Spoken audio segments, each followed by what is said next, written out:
Hi guys, nice to meet you. My name is Sally. Today I'd like to introduce some great items from Daiso that can be used for decorating and organizing a neat desk. So let's get started. The first item is a package of highlighters that I bought because I love these colors. The back of a package includes a manual that explains how highlighters work in different lines of colors. Now, let me test them if it's real. Now, let's move on to the second item, which is a detachable drawer. I can use this by attaching it below the desk as shown in this manual. I plan to put some stationery such as scissors and glues. I think it will be very convenient to use. Finally, the last item is a netting board that looks like a net we use.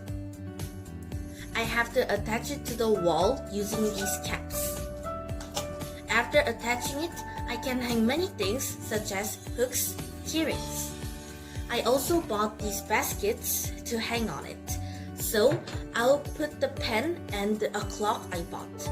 Now, let me show you the outcome of my decorating desk. Let's go! Ta-da! This is the final result of my desk decorating mission. I attached many things such as drawer and netting board. It was a bit challenging to arrange my desk, but I had so much fun doing this work. I hope I can use this desk as efficiently as I intended. Thank you for watching my video. Bye-bye!